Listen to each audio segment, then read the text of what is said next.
Dean, welcome everyone. We have a presentation. Thank you for calling me up. Welcome. Can you hear me okay? Yes. Very good.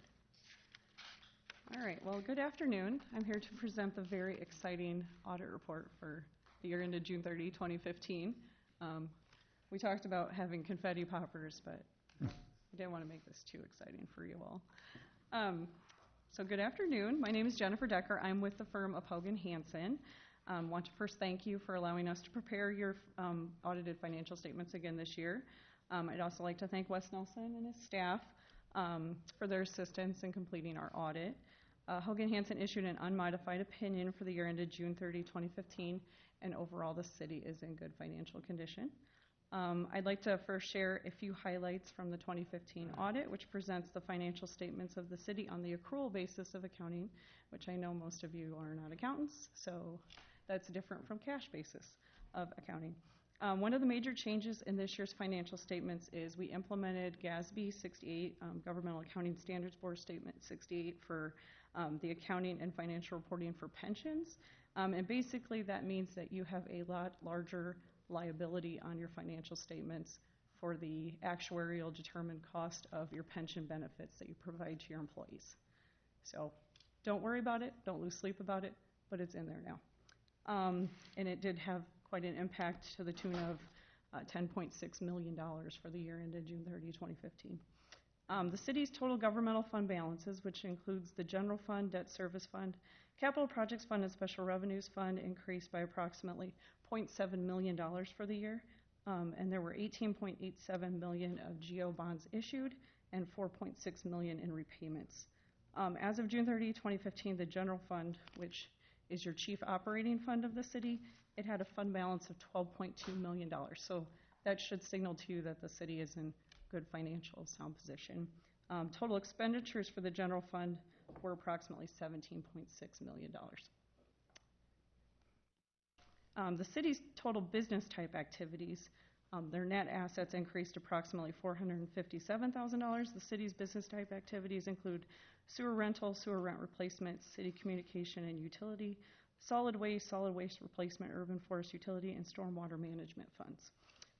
The city's financial statements also include data of the component units of the City of Marion, which are the Marion Water Department, the Friends of the Marion Library, and this year for the first time we included the Marion Parks and Recreation Foundation as well as the Marion Firefighters Association, and that was because they are now material to the financial statements, so the readers of the financial statements would be misled if we did not include those. The city expended approximately $383,000 under grants funded through federal sources, and since these were under $500,000, you did not have an audit in accordance with A133 standards. As far as, I guess the part that you probably care about, as far as deficiencies noted in our audit, these are at the rear of the audit report. We noted 3 material weaknesses in regards to segregation of duties, financial statement preparation, and asset capitalization. The segregation of duties and financial statement preparation comments are the same as in prior years. You can read the finding. They're nothing that every other city in the state of Iowa has, so nothing to worry about. And then as far as asset capitalization, the engineering and finance departments are making great strides to resolve the finding. The city should just review expenditures to ensure that assets over the threshold are properly recorded. And then we noted one significant deficiency related to credit card transactions as they were not supported by original receipts. So that's basically what most people care about. As far as statutory findings, pages 78 to 80 of the report, disbursements did exceed the amounts in the certified budget this year, and there was a budget amendment after they exceeded it, so we just have to note that that happened, but it was corrected. And then there were some questionable expenditures that were noted on, they're listed on page 79 of the report. And it's possible that some of those expenditures meet the test of serving a public purpose. However, the line to be drawn is thin, so you just need to look at those. We noted no disbursements for travel expenses of spouses of city officials or employees. There were no business transactions noted between city and city officials or employees. No transactions were found that we believe should have been approved in council minutes that were not. We noted no non-compliance with deposit and investment provisions of chapters 12B and 12C, so that's good. We did note that the TIF certification report was not filed in accordance with Iowa Code Chapter 403.19. However, the city is filing the report in an acceptable manner to Linn County. So just because it's not done the way the Iowa Code says, we have to give the finding, but Linn County likes it that way. So take it for a grain of salt.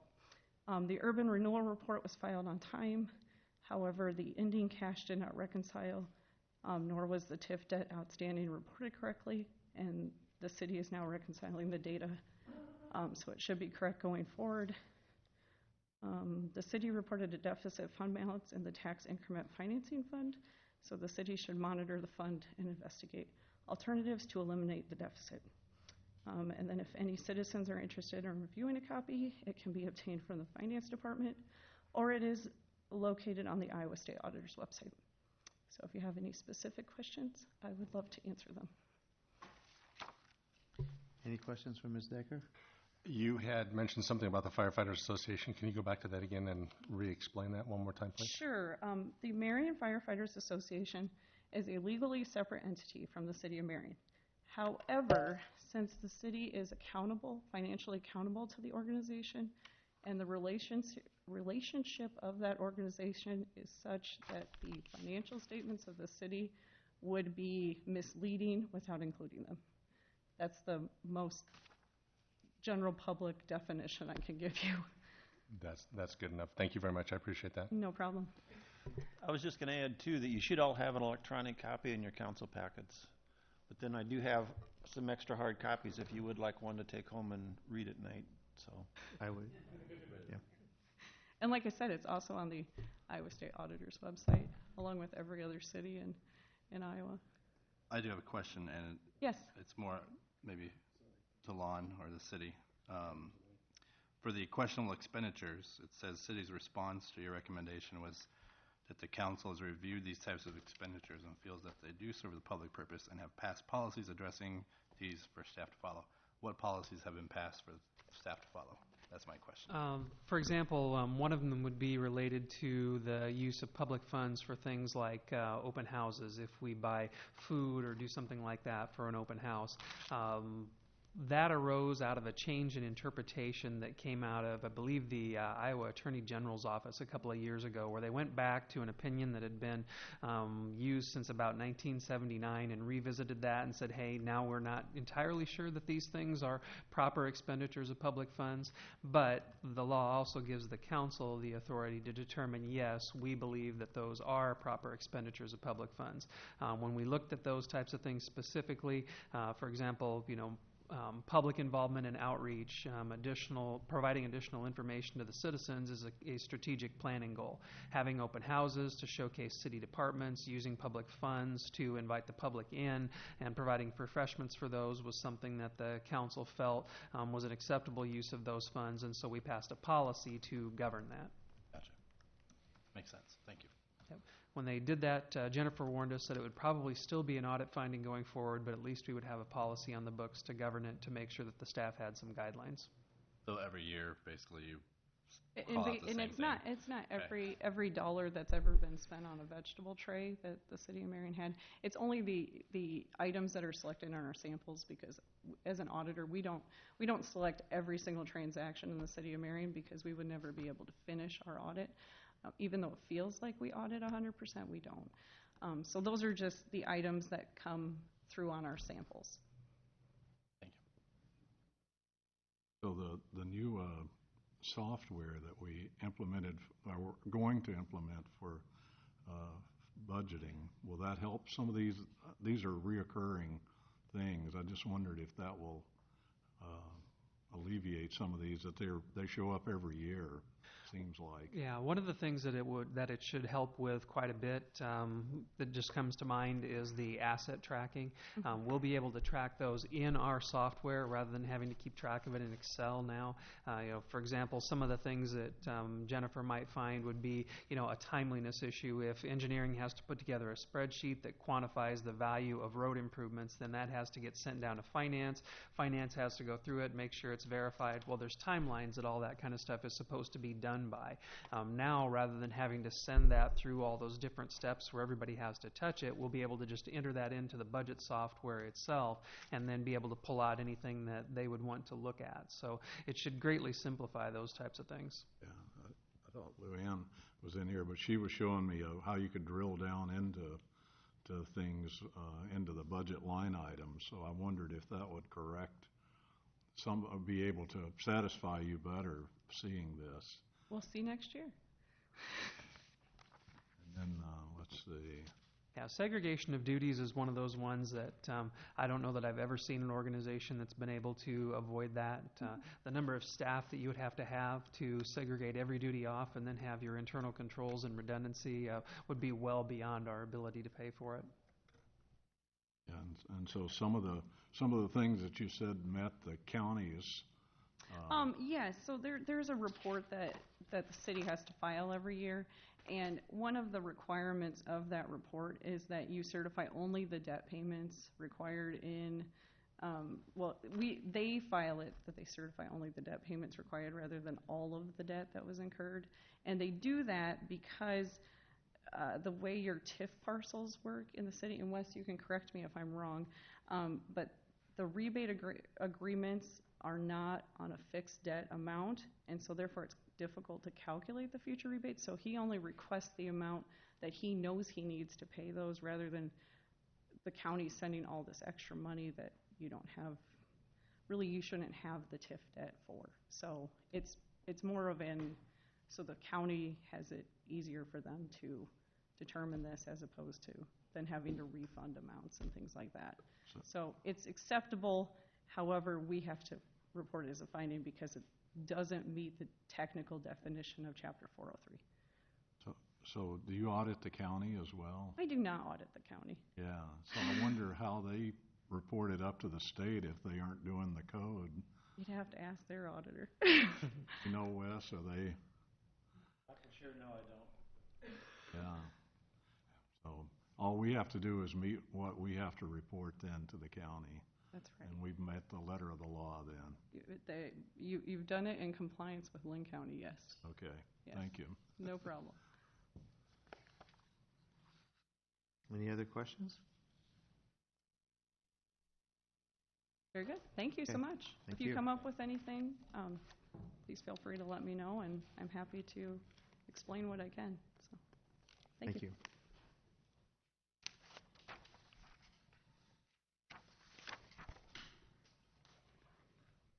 Okay.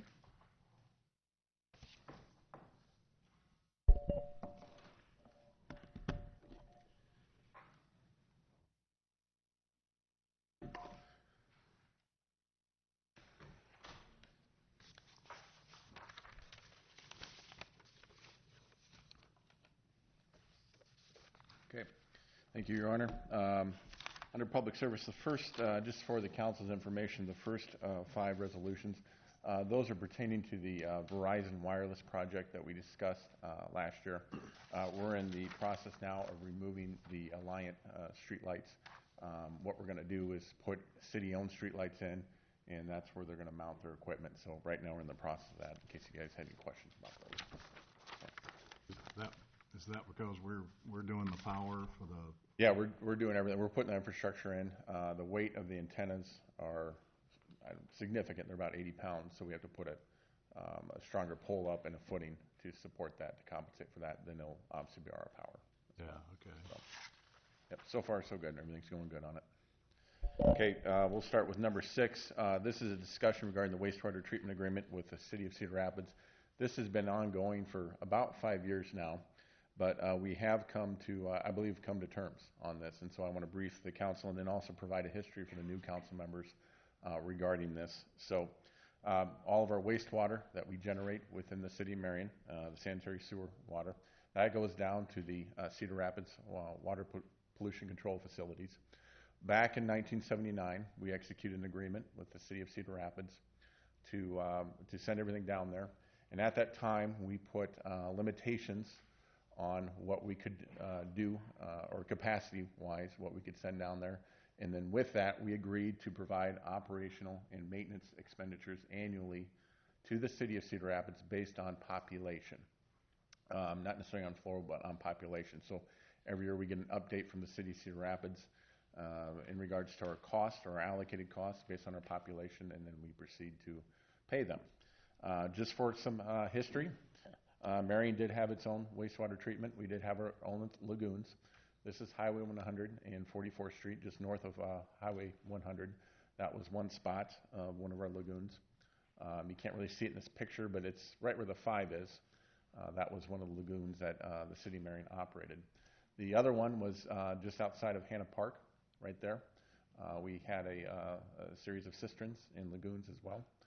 And that was kind of the drawing back then on how that operated. It's very, very old.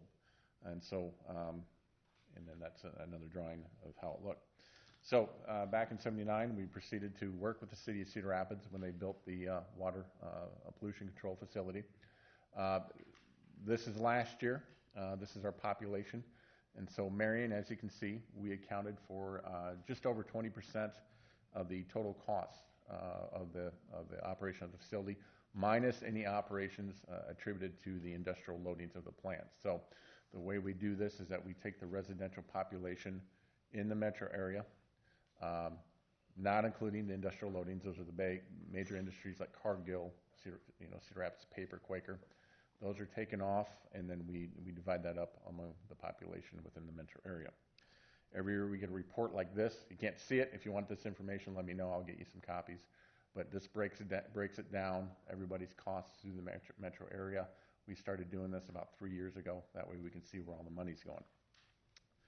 For the past 10 years, we've seen some significant increases in wastewater charges. As you can see, this goes back to fiscal year 2008, 2009. Back then, our monthly treatment charges were $108,000 per month. This next year, they were calculated to go up to $253,663 per month. As of December, we believe we came to terms on a new agreement, and rather than basing this on population, or the population percentage of Marion, Cedar Rapids, Hiawatha, and so forth, we went to a flow-based agreement. And by doing that, this will be more of an accurate representation of what the city of Marion should be paying. So, upon execution of this agreement, our charges will go down. They'll go down from $253,663 to $150,880 per month. That's about $1.2 million in savings we'll see as soon as we execute that agreement. So the agreement's currently being reviewed by our legal counsel. They want to dress up some of the language, but it looks fairly good. We're hoping to get this agreement executed in the next, probably 2 months. We'll bring this back to council. So one thing we will indicate is that we purchased flow meters about 2 years ago. Those were probably the best investment we ever made. Those allowed us to sit down with the staff at Cedar Rapids, compare data, and get an accurate flow representation report that we both agreed upon. So that helped significantly in doing this. One thing I do want to bring to the council's attention, even though we have addressed this agreement and have improved the charges, wastewater charges, we do have some other things coming around the horizon in the next 10 years we're going to have to tackle, and this is the nutrient reduction program. This is for every city, or every state, I should say, that borders the Mississippi River. There's the hypoxia actions down in the Gulf. That's kind of the dead zone in the Gulf. Back in 2008, the EPA took action to make the states come up with a nutrient reduction program, and that's what we're kind of going through right now. And so back in May of 2013, the state of Iowa released a reduction program, and this is what everybody has to abide by. To give you an idea how this works, both nitrogen and phosphorus enters the water streams, and what happens, you get a plankton or an algae that grows on the surface of the water. That dies, that goes to the bottom, it's consumed by bacteria, and so you have dissolved oxygen in the water, therefore it can't support aquatic life. So that's what's going down in the Gulf of Mexico. You have these dead zones, and so the area highlighted down in the Gulf of Mexico, that's where the dissolved oxygen content is really high.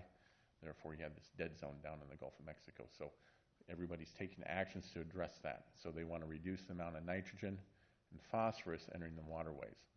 One of the people getting hit are the wastewater treatment facilities. So they have to come up with a plan on how to do this. That means more money. So in the next 10 years, there are going to be significant improvements at the facility. Again, here's another satellite image that shows the dissolved oxygen content. And these are the states that are going to have to comply with this, most of which are in the Midwest that border the Mississippi River. So that is coming. Did speak with the city of Cedar Rapids. They're looking at $30 to $50 million in improvements. This will include a new loading charge for us, a phosphorus loading charge, then a higher total nitrogen charge. That's what we currently pay. So those are going to come in the horizon. That's what we're going to expect to see. They already initiated studies, and probably in the next 10 years, we're going to have to start picking up those costs. So never over, I suppose, but at least we have some good news to go by. All right. Any questions on that? Those cities with heavier residential, is that worse than commercial for that? It depends. Depends on your flow. But residential doesn't have the loadings. So you have two things that in terms of wastewater, you have your actual flow going down the wastewater treatment plant. Then you have your loadings. That's your biochemical oxygen demand, your suspended solids, as well as your nitrogen loadings. And so that's a separate cost. So Marion, we have very low loadings. Okay, most of the water we send down there is residential. It's not very polluted. But in terms of the industrial, they have higher loadings. It's more expensive to treat their wastewater than it is to treat residential.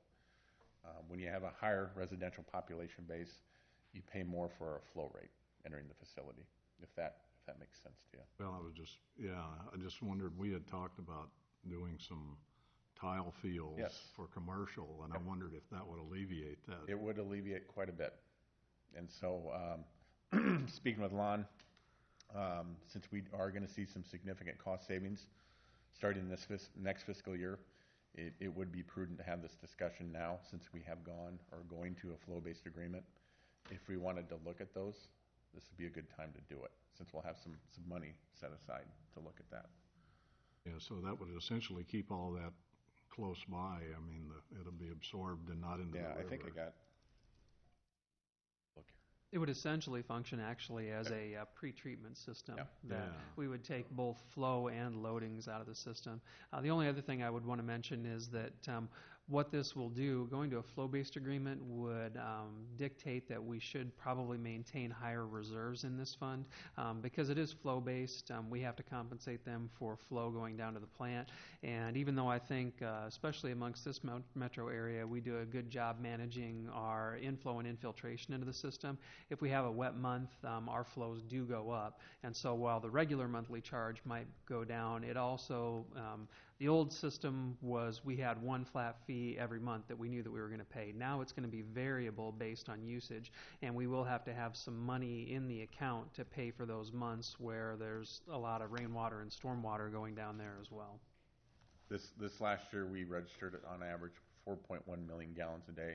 It's about right where we should be, but we also had a very dry year. We really did. So that's going to go up. More rainwater, the more amount of groundwater gets into the sanitary lines and goes down to the plant. So, go ahead. Do we see do we see an influctuation, obviously, with the snow runoff in the spring and winter as well, too? I mean, I know that's kind of stretching it, but we've had above normal heavy winters. winters. If you get a heavy winter, back in 2008, obviously, that happened. We had a heavy winter and then a wet spring. You'll see that. And so if we get a normal winter in Iowa, 30, 40 inches of snowfall, you really don't. Okay. Where you see probably the highest influx in waters during the springtime, April, May, we'll shoot up around 7 million gallons a day. But I will say this: we went back. We have our own flow meters. They're real time. We can see them real time. I can pull them up right now. I can see the entire flow patterns within the city of Marion. And that provides us a better picture of where we might have issues to go in and address those issues, where we might have an inflow issue, where groundwater is getting in. Additionally, we have identified a lot of issues outside of Marion. I'll leave it at that, to where we said, hey, it's not us, guys. Fix it. And so those were probably the best investment we've ever made, were those flow meters. They really helped us pin this agreement down to where it should be. So, Thank you. yep. Might make a mention of what we paid for those. I mean, this kind of savings is amazing. Yeah, so we paid $75,000. We put in about 10 meters. They Right. are. We actually impressed the Cedar Rapids staff. They're now looking at the same meters. Really nice setup. We're hoping to work with Cedar Rapids so we can get these everywhere. Our goal is to do this as a region, work together. Sure. Any new development in these guys? Yeah, so I was going to, for the new council members who haven't seen these, I think about a year or two ago, I briefed the council about some ideas on how we can reduce our cost additionally to the wastewater treatment plant. One of the ideas is what they call horizontal subsurface flow wetlands. These are very common, especially in Iowa. We're seeing a lot more of these, but basically what it is, it's a big septic system. That's all it is. It's what they call rock reed bed system. And what it does is that you displace your sanitary sewer flow and loadings among this wetland. It can be as big as you want. They're very, very effective. They do these at airports, landfills, to address de-icer issues at the airports. Potassium acetate's nasty stuff, the de-icer they put on planes, as well as the leachate coming out of landfills. Very creative. They are very effective. A lot of them in Iowa. Septic fields have been around a long time. These are built a little bit better than a septic field. And essentially what you do is that you put a naturally functioning wetland on the top. And what that does is that reduces your loadings, your bad stuff in the wastewater, and it reduces your flow. Very cheap to build. Almost no maintenance. So we have been looking at these. This is a good one. This is a golf course. This used to be a oil field. You can see the petroleum tankers inside. And so they built these wetlands around them to mitigate the problems, the issues they had with the soil there. And they're very effective. They were so effective they went ahead and built a golf course around there. This is out in Wyoming. So very effective. Something we may look at down the road. Something very easy to do. So. Okay.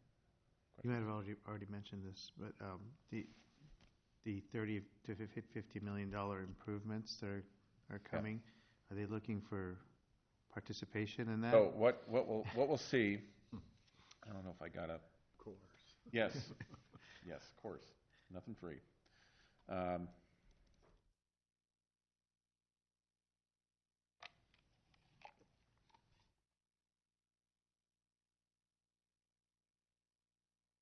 So the way we break down, this will be in our monthly charges. They're going to have to increase our loadings charge. So in our column right now, when we get a month, and I'll give you some copies if you want to see it. We have our flow, that's actual water going down to the facility. We have our BOD charge, that's our oxygen demand. We have our suspended solids, and we have our nitrogen charge. So our nitrogen charge is going to go up per month to compensate for the improvements at the plant. Additionally, there'll be another loading charge called phosphorus. Okay. Now we sat down and discussed this again. I said, hey, how much money are you going to need from the city of Marion? It's going to be proportionate because a lot of the loadings that they're looking to reduce are going to come from the industrials. Okay. And so we're going to share the cost proportionately. We're going to make sure that we do. We're going to have to stay on top of it. But that charge will not be necessarily capital expenditure. It'll be an increased O&M charge that we'll see every month. And then that's going to offset the improvements or probably provide for the payment to their debt service. Okay. I'll have more information about that here in the next couple of months. By the time we come back with agreement to pass, we'll have some information on that. So Does that begin right away or when 10 the years from now. improvements are made? 10 years When from the now. improvements are made. Yeah, Okay. and so as Lon alluded to, let's be smart about this. Let's start putting money away. Let's plan for this. And so I think 10 years from now, we'll start seeing those charges. That was my thought, if we need to start planning ahead for that expense. Yeah, and the critical part for us is to make sure that much like what we're doing here with going to the flow-based agreement to where we're paying for what we actually send them versus a population allocation, that we're paying for what we actually send down that has to be treated. And that'll require Cedar Rapids to do some sampling and analysis of what is actually coming into their plant from Marion. So there'll have to be some additional work put into that piece of it. But as long as we're following this same thought pattern where we should actually be paying for what we're sending down that has to be treated, that's an equitable solution. Yeah, the way the new agreement's set up is that we'll be able to see how the charges are allocated to everyone. So our main goal here, obviously we have to abide by the new mandates, obviously, but we should only pay our fair share. Have we seen a draft agreement? Our attorney's got it. I have seen it. No, we haven't seen it. No, have we? no, he's going through it right now. Before it comes back to council, you'll have a copy of that, so you can review it. So, And I would note that this is a case where we use an attorney who is a specialist in this arena. It's not something that goes through Don's office. yep. Oh no, you'll get that probably a month ahead when we Okay. pass that. So, Any other questions? It's a roundabout question, but the sanitary sewer projects that were funded from the LOSS project, where are we? We've completed all of the work on that, or? No, that project has been moving along with one phase being completed about every 3 years. The next piece is, I believe, one that's going to be led through Marion, the next phase, and so we'll see those expenses coming through our books. We should have enough based on what we think the bids are going to be to complete several more phases out of it using local option sales tax dollars. By the time we have everything expended from the original 5 years of local option sales tax, that'll probably be the last piece that gets done, as we're just going to have to keep accounting for those dollars until they're used for the trunk sewer project. I don't know if you have some more to add, Mike? Yeah, basically there's one segment right now that Cedar Rapids is still building. We've been making payments on that. The next 2 segments that we're going to do are actually within the corporate limits of the city of Marion. So you guys will see a new 28E agreement where we actually become in charge for those 2. So we'll have to front all those fees and then they will reimburse us for the next 2 segments. We took the 28E that we had before and their attorneys are still looking it over. All we did was change City of Cedar Rapids to City of Marion, and they're still reviewing it. So when we get that and they're okay with it, we'll bring it forward, and all the municipalities as part of that have to sign on to that, and then we will be moving forward with those next segments. Okay, so the tie back into what you just were talking about, is there something that we could change? Is there things that we could change on this future agreement that would help with what you're talking about with the tile? So, yeah, I mean, obviously, if we look to other projects, like I mentioned, Yeah. it would reduce our costs in the future. I don't think I would look at downplaying the amount of capacity you want in the trunk lines. I think you're going to need that for the future, no matter what, growth of Marion.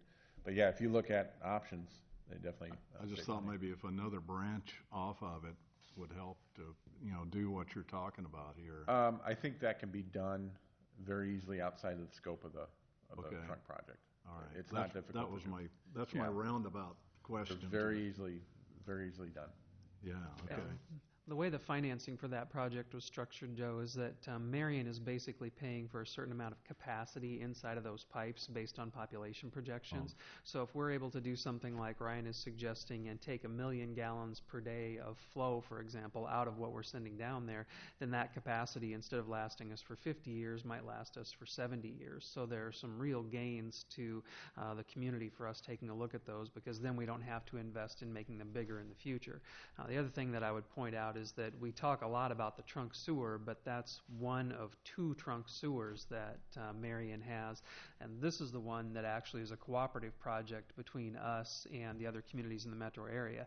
The other one, the Squaw Creek trunk, is all ours. So when you start talking about the overall capacity and how expensive that is, it's expensive enough when we're sharing that cost with 4 other communities, but the other one, if we run into that spot, is all us. Yeah. I was just thinking in the future, if we could, adjust the construction such that we could accommodate something to add into it. But Yeah, we've been eyeing some sites already. So we got some ideas on how this could work. Maybe a Y pipe instead of a straight or something Yep. in one. Yep, I know where you're going. Yep. Yeah, that was my roundabout coming back around to it question. Excuse me, Lon, do we have then, will we be measuring the outflow then on that shared line as well as the isolated line too, to segment? Already are. Okay. Yep, already are. Yeah, always will. Yep. Yeah, our systems are pretty interconnected, especially on the western side with Cedar Rapids and by extension Hiawatha. So the Public Service Department was pretty strategic about where we located our meters so that not only could we measure what's heading out of Marion, but also what we have coming into Marion so we can see where that differential is.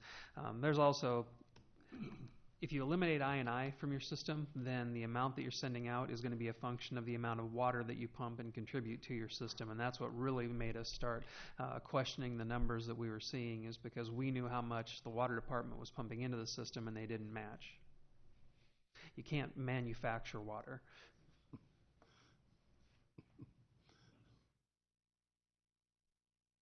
Okay, anything else? Good. We'll move on to number 7. I'll do my best to go through this. So this discussion regarding the eco-industrial park development, we went through this last time. We went into organic technologies. If there's any questions, stop me as we get going. But really want to do is take a step back, start tying it in, look at the whole development, what we're proposing.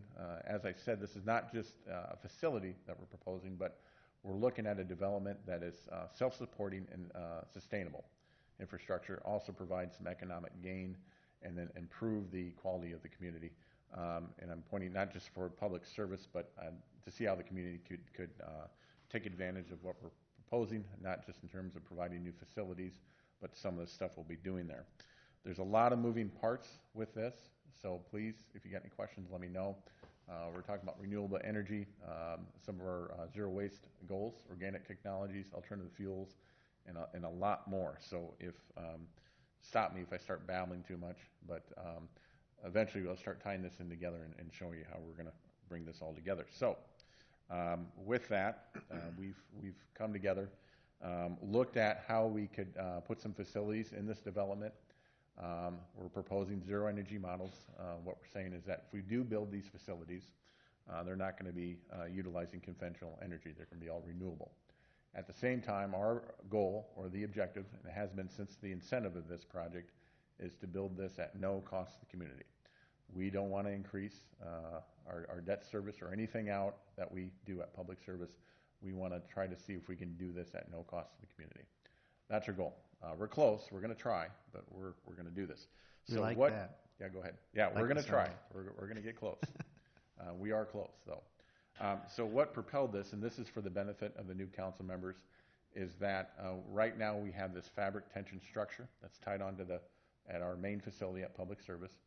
We put this up in 2004, and it was really a temporary facility to allow for the dramatic growth we were seeing back then and to provide some shelter for our equipment. It was a low-cost structure. We only spent about $200,000, and that provided about 24,000 square foot of space. It's heated, and so it has served its purpose. Back in 2013, the fabric started to tear. We contacted the vendors that repaired this and or can recover this for us because we also had some other issues we had to attend to. This is our salt storage facility at the same site. And at that time, they indicated to us that they were unable to assist us. That's when they provided us this letter. This is from the defunct manufacturer of those facilities. And in essence, it stated that these facilities are deemed unstructurally sound, unsafe, and therefore hire a structural engineer, have them come out, have them do a study. Thanks a lot. So we proceeded to do that. We hired KJWW Engineering to come out that year, and they did a structural integrity analysis to see what they could do. That's when they discovered that in a number of these states, statewide, they have removed these. They deem these unstructurally sound. And what they found out is that the truss systems, specifically to this model, it's a Titan coverall facility. There's structural inadequacies in those tension membranes. They are known to collapse. So this is the same facility where we park most of our equipment. We have about 50 pieces of rolling stock that we can keep in there, especially in the wintertime. $6 million to $8 million worth of valuation. Therefore, it's critical to us to make sure that they're sheltered. The only solution they offered is that we could brace these. However, they would not stand behind that. There's no way they would put their name behind that, the engineering firm. So we moved forward, pushed forward, presented this to council as a solution. This was more of a strategic long-range plan, but this was the eco-industrial park, and that was the start of our new facility right there. Since then, we have developed some drawings, but what I want to show to the council that this is not really just a facility. It serves a purpose much more than that. So going back to some of the things that we're doing, alternative fuels. Back in 2013, I'm sure you guys have seen this slide again and again, we converted a couple of our trucks to run on compressed natural gas. We have a small fill station out there that we've been utilizing, and right now with our natural gas costs, we're filling up for 32 cents a gallon.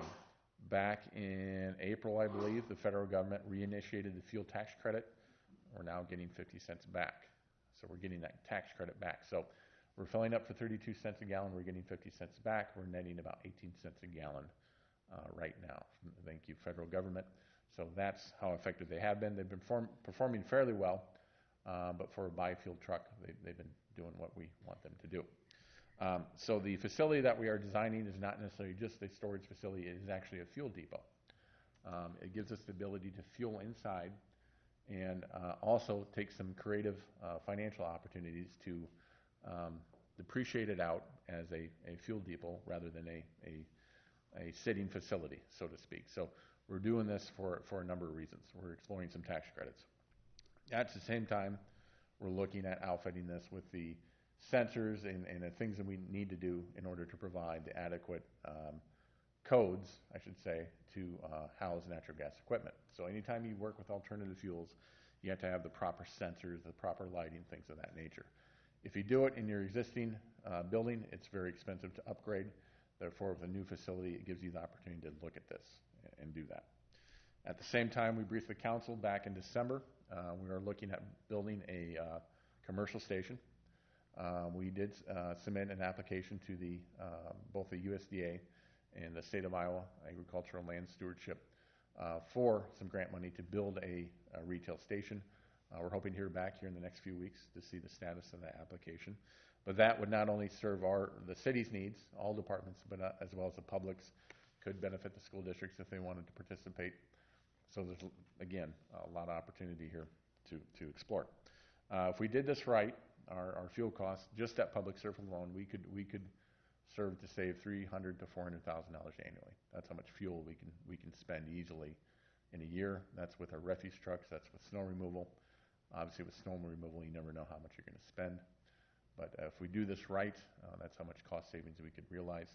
Additionally, we got some really neat stuff we're working on with compressed natural gas. We're going to look at some utility and public use that we haven't discussed. So we'll get into that. We'll go into alternative fuels in more detail as we move along. Renewable energy, that's a big part of what we're looking at. For the most part, the electrical load of our new facility, we are proposing that will operate off of photovoltaics or solar. Very comfortable with that. We've learned quite a bit about that. Right now, solar is a hot thing. There's a 30% tax credit on any type of solar projects. Additionally, if you know what you're doing, you can depreciate the cost of the solar out if you know how to work the private financial models.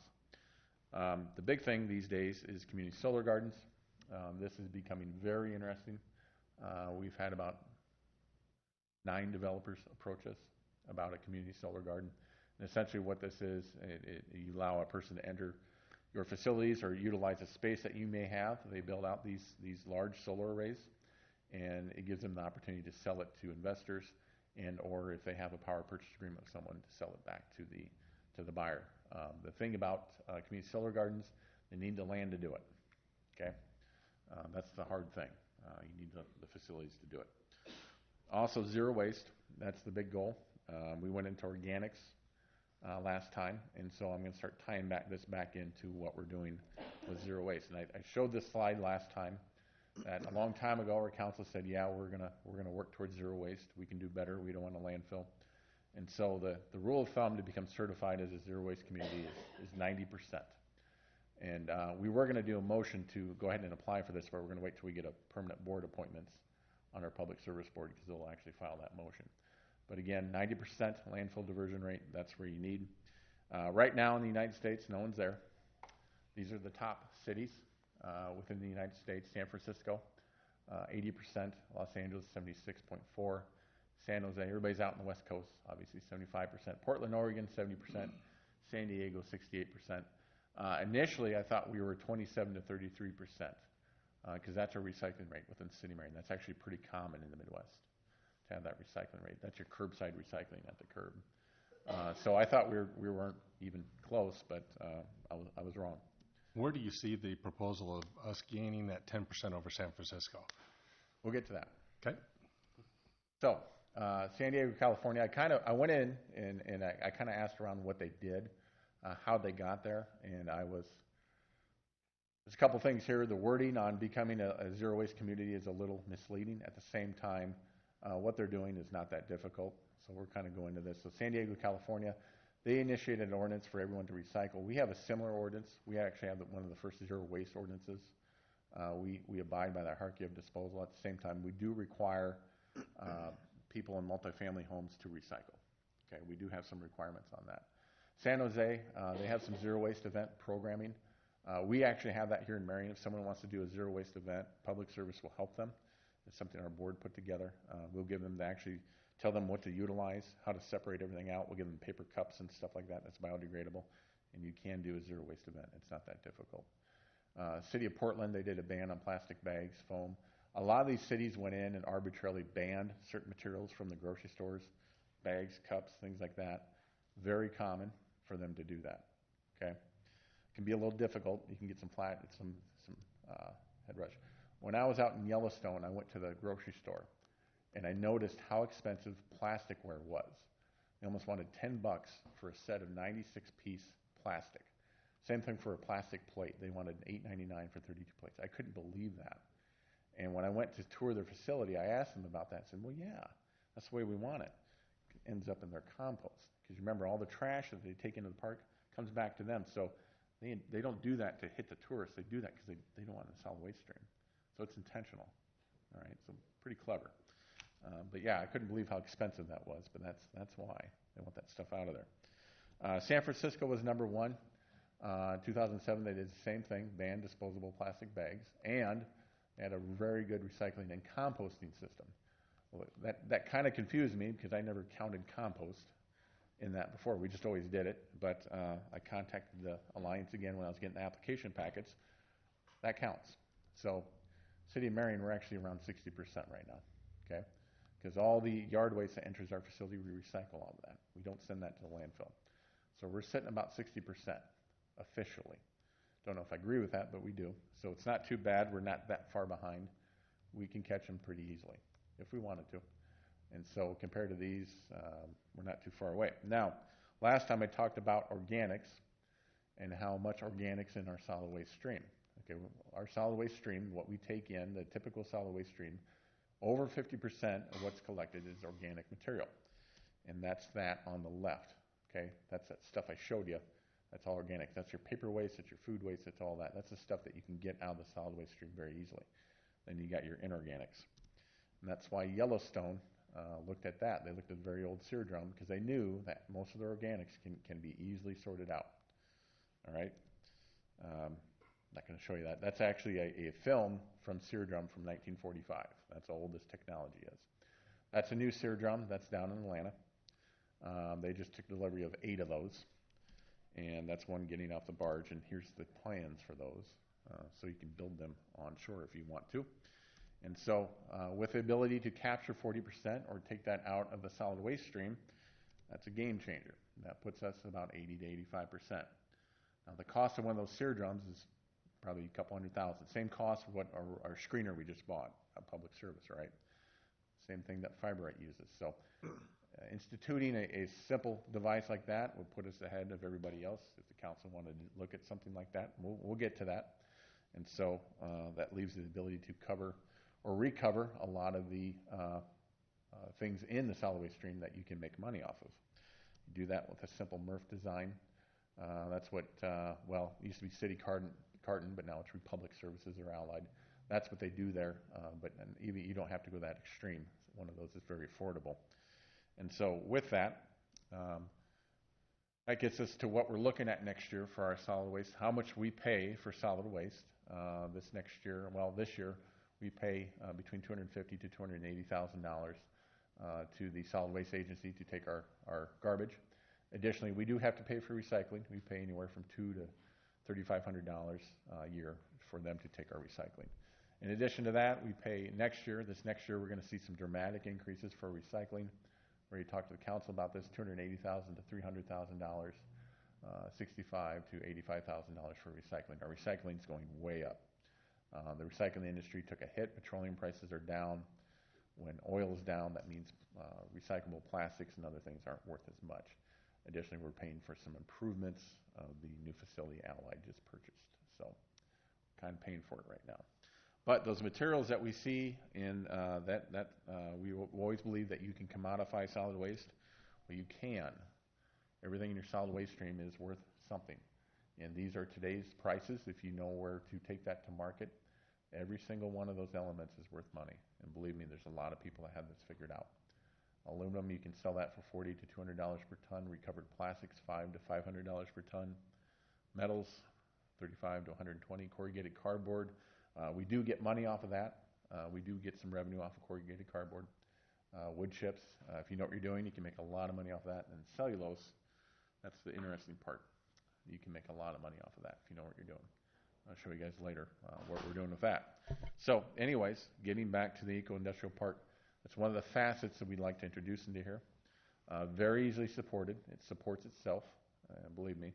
And as we keep going with this, I keep explaining to you what we're proposing, this is how everything will get tied back in together. So that's all I have for right now. Any questions?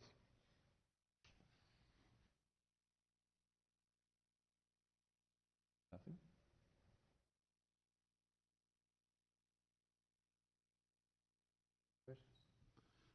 You said you would sponsor an event for things? Yeah, we did that. We were actually going to do the Marion Arts Festival, but we ran out of time. A lot of the food vendors got a little nervous about what we're doing. Like, what are you doing? And so this year, Rapids Vending out there, they're the restaurant supply people. They have allowed us, we have a selection of things that we can offer people if they actually want a zero waste event. And then Mark Morgan with our Public Services Board, he takes the Boy Scouts in, they make sure everything's kind of sorted out. They get the deposits off the returnables. But basically by doing that, everything, all the trash that you put in there becomes organic, becomes compostable. So it's easily done. It's not very difficult. We have a big booth that we have built that you can, a zero waste booth that you can take your stuff, your trash, throw it away with. So we'll probably try it this year. So. I guess I was just thinking about I know we've done it, but it's been a long time where you do a grind where they actually grind it up for like old records and things, old tax records or whatever. Shredding documents. Shredding. Yes. And that way it would all be paper. Yes. I wondered if that would be something you could sponsor. Yes, you bet. Because that, like us, we've got stuff from the 70s. Shredding is a very big business because City Carton used to shred and everything. And so people look for secure sites to take their shredding documents. It is a big business. So that would be something that would be you would get a lot of participation. We know that's something we're going to talk about here pretty soon. Very good. Everything is it's coming together. So, okay. As we move forward, we're going at a fast pace. Our friends to the north have increased greatly the price of recyclables. And until we're ready to do our thing with them, it's less to put it in the garbage. Yes. And we could fill that thing up out there so we didn't have to worry about it so much. Why don't we quit recycling? He's got a point. Right now, it costs us $38 a ton to landfill items. It costs $65 a ton to recycle. Right. It's backwards. Recycling has value. That's the infrastructure we have in this area is not that good for recycling. It is not. But what we're gonna get to is I'm gonna show you some things that we've been doing that's gonna change all of that. So we have a lot. I know. Yeah, and I agree, I know what you're saying, but it takes time. We have to get everything put together here. Now, the quicker that thing's full out there and they have to find another place for their landfill, the better off Marion is. Okay. It's gonna block our growth forever in that direction. Yep. And until we figure out a way to do away with what's there, which we will technically. Yeah. It would make sense to me to fill it up, so they gotta be looking at another site. We'll make some decisions here shortly. So, All right, all right, I'll be quiet. okay, thank you. Any other questions for Ryan? Okay, thanks, Okay, thank you. Engineering? All right, I actually have a short agenda compared to last week. So item number 1 is just a payment for the Seymour Trail. Item number 2, so we received all the bids that we went through at the last council meeting, and so this is just awarding the contract and bond with Midwest Concrete, who was the low bid for the 2016 sidewalk ramp repair project. Any questions about that? Number 3 is approving the contract and bond with Central States LLC regarding the 2016 Imagine Art in the Alley project. So again, they were the low bidder on the project that we went through last time. Number 4 is a resolution approving the 2016 edition of the statewide urban design specifications program. So if you remember, those were the big gray books that we brought in and had a few presentations on. Basically, each year they have small changes that are adopted as part of that. After we adopted them by ordinance, they came out with the changes. I gave you that table summary in your council packet that went through the minor items that were changed, and nothing really affect any of the stuff that we do here in Marion. It was all very minor changes, but just keeping up to date so that we're with the latest edition. By resolution, we're just going from the 2015 edition to the 2016 edition.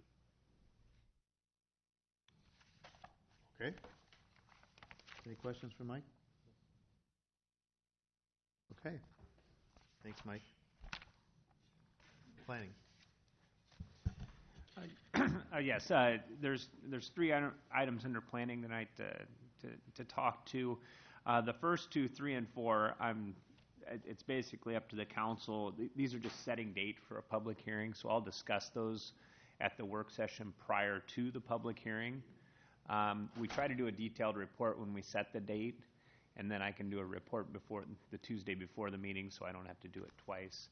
I can give a report; it's not a problem. I don't know if you want to hear it twice, and I usually do it the time before the public hearing, because all that's going to be on the agenda for Thursday will be a resolution setting the date, and we generally don't go through it. So, just for some of you guys that you may want to wait off on it, and then if you have questions on the report, I'd be happy to talk you through that as well, though.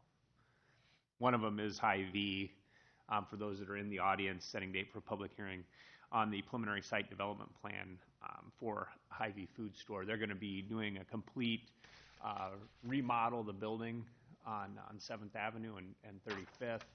They're going to reskin the whole building. They're going to move the gas station from out on the corner to where the detention basin is on the east side. And when they do that, their stormwater is going to be taken underground. So the new parking lot will become stormwater retention, detention under the parking lot. So it's a new system. I think we've only done it one other place in town. And we'll detail a lot of that stuff in our report. But it's going to be a great addition to the community.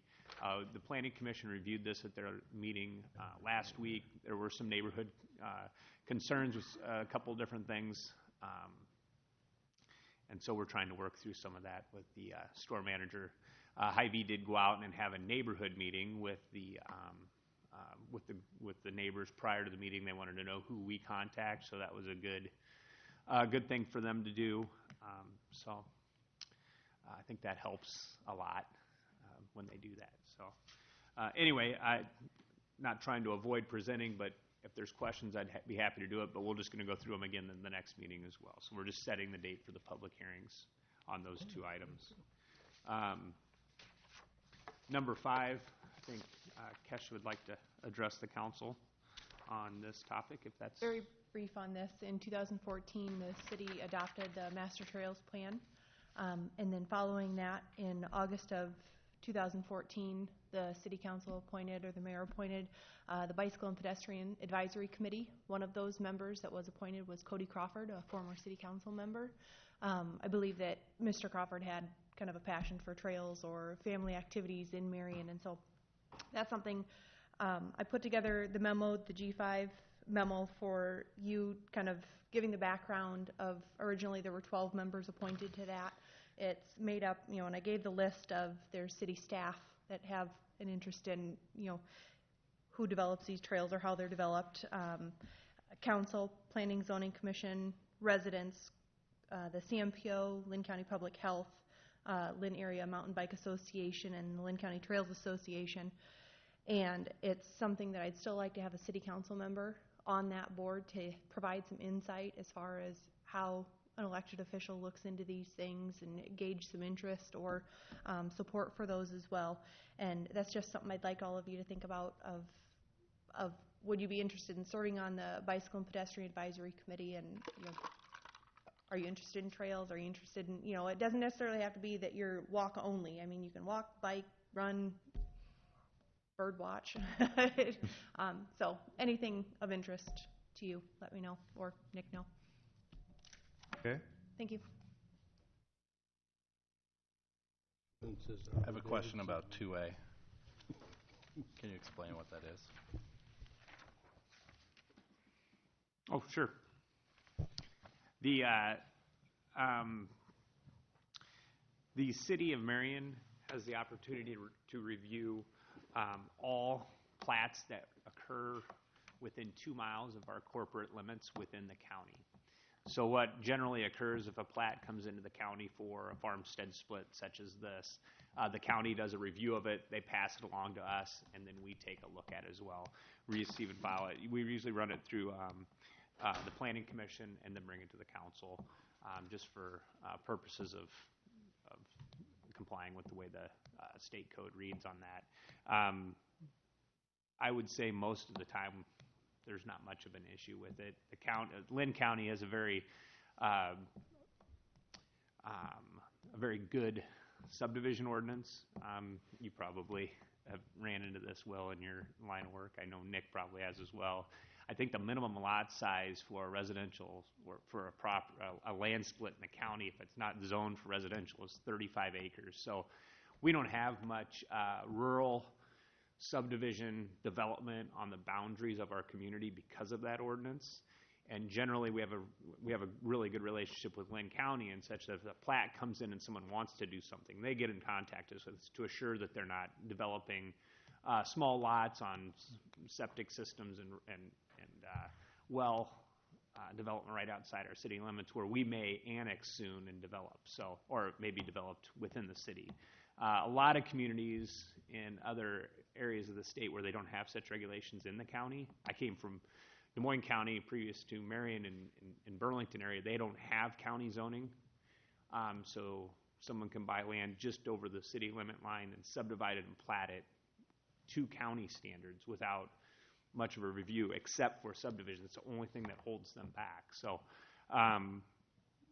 you'll run into it now and again when we do farm splits, but outside of that, we really don't see any large county subdivision development on the outskirts of Marion, and that's primarily why. So I know that was a long explanation, but it's just something we deal with. So good to know. Was that address your concern, or just kind of curious on why we're reviewing it outside? I didn't know about that rule within Yep, 2 miles of the city, so I'm Yep. just curious what it was. Thank you. Okay. Any other questions for Tom? Thank you. Okay, we'll move on. We have a presentation at this time from the Marion Leadership and Action Group. Yep. Welcome.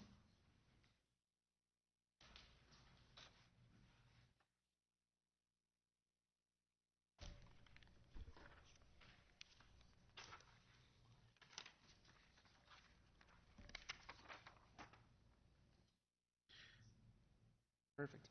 Well, thank you for the opportunity to come to the City Council meeting today. I'm Spencer Stevens. I'm here on behalf of the Marion Leadership Committee, part of the Marion Chamber of Commerce.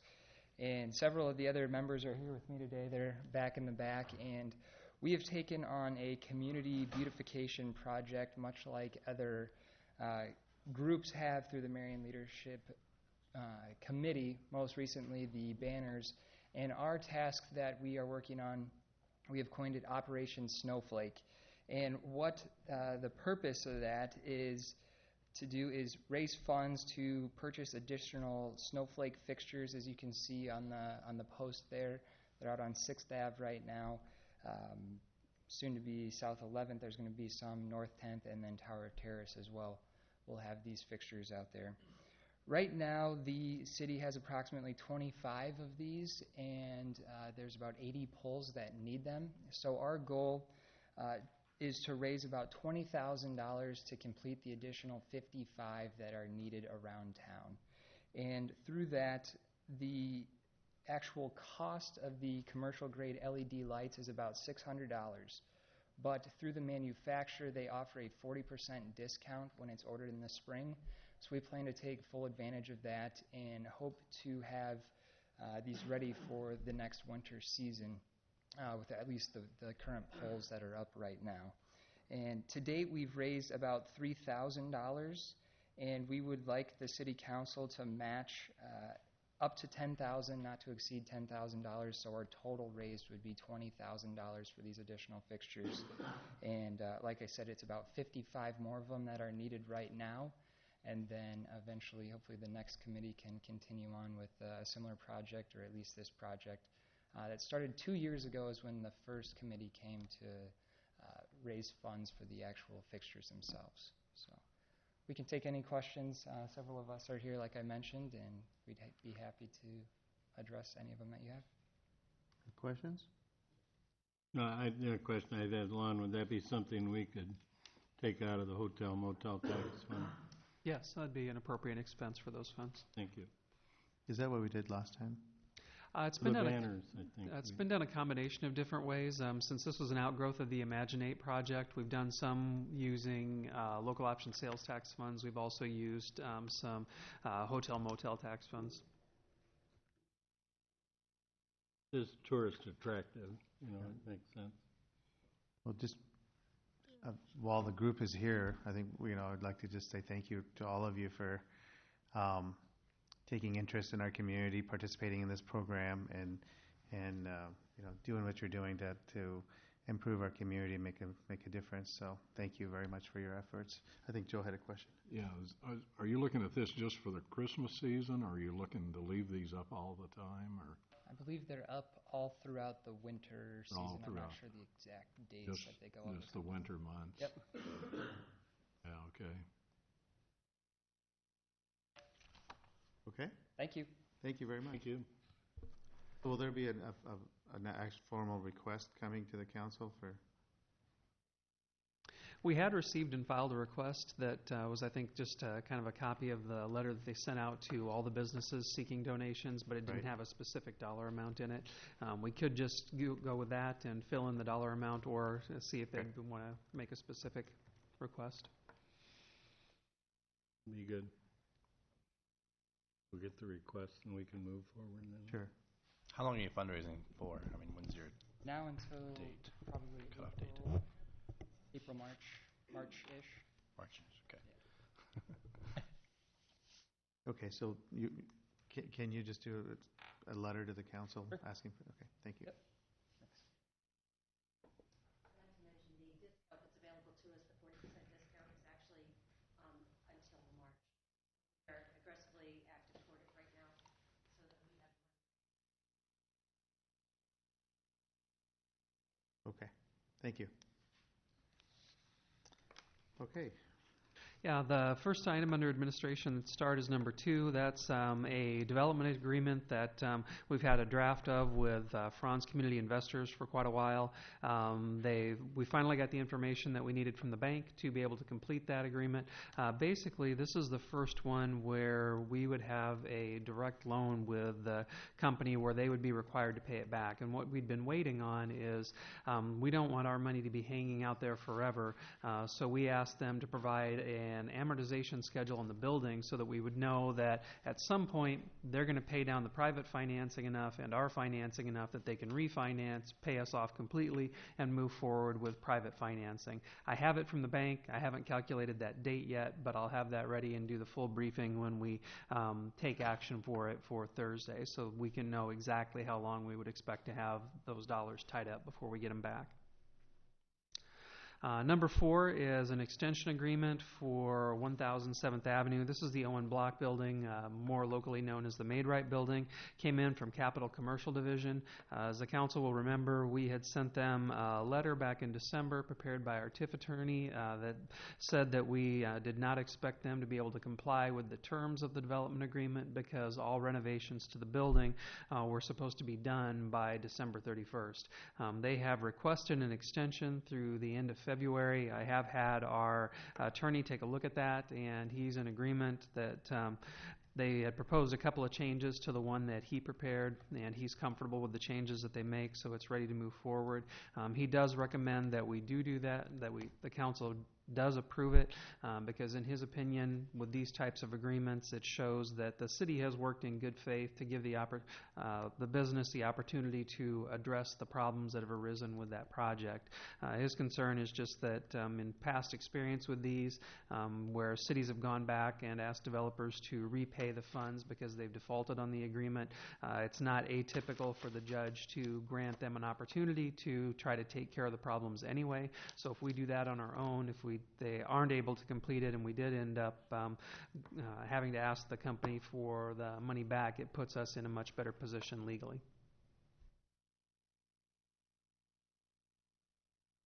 Okay. Any questions on that for Lon? Okay. Was there anything else? On item I, we would actually need a motion to adjourn to a closed session and then an opportunity for Don to give his opinion. I'll make a motion to adjourn to closed session and ask for the attorney's ruling on this. Second. It's been moved and seconded to adjourn to a closed session. All those in favor? Wait. Oh, sorry. Before you vote, let me give you my opinion that I've reviewed the subject matter and it's appropriate under state law. For new council members, you might like to know that the reason for this spiel every time we go into a closed session is that the state law provides for penalties if you go into a closed session when it's not appropriate. And by receiving an attorney's opinion, that shields you from being assessed a penalty personally. So. Okay. Well, thank you for that. Are we ready to vote? Good to know. All those in favor? That does require a roll call vote. Oh, roll call vote. Mr. Spinks? Yes. Mayor Abu Osley? Yes. Mr. Brandt? Yes. Mr. Sternad? Yes. Mr. Draper? Yes. Thank you. We're adjourned to closed session.